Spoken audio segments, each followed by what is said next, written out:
Hello there. This is Dr. Paul. Thank you for coming to another Medical Minute. We're in the middle of the summer now, and so it is very important today that we talk about heat-related illness so that you can have some prevention and help other people. So the first thing is who's at risk? Well, the most important two groups, one is the elderly, one's the obese and out of shape because they have lost the ability to actually maintain their own body temperature. And so they're at high risk. The next one are the alcoholics because they tend to urinate out more than they drink, so they're high risk. The last group I want you to be aware of is the children because they will not drink water unless you ask them to. And if they're out there with you, you're drinking water, maybe they should too. Because what happens is that we have 700 deaths a year, and that's totally uncalled for when we can prevent it to start out with. So let's talk about the types of heat injury so that you will be more aware of what they are and help them when you see them. The first one is the heat cramps. Well, that's what it says, right? Heat cramps. So you sweat a lot and you start having lots of muscle cramps, mostly around the legs and the abdomen. And all you have to do is put them in the shade, drink lots of water, rest for a while, cool off, you'll be just fine. The next group has what they call heat rash, and you see that a lot at the beach.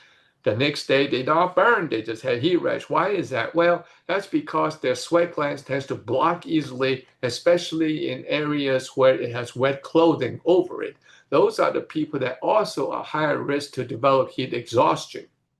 What are heat exhaustion? Well, here it is. Those are the people that sweat a lot, but when you touch the skin, it's cool and clammy, and the pulse is usually rapid and weak. That's the stage of heat exhaustion that eventually can get themselves into trouble. Some they even get nausea, vomiting, and dizziness. So you need to lay down in the shade and you need to quickly hydrate with half-strength Gatorade or at least a lot of water. Now, the last one I want to touch base on is the heat stroke. Those are the ones that unfortunately the body temperature it went up to 105 because there's no longer sweating. Your skin is now hot and dry, and you have a very rapid pulse, and they're usually in and out of consciousness. And for those, you need to call 911, put them in the shade, put them on under a fan or a cool blanket, and please do not try to give them water because they really need IV because they are semi-unconscious.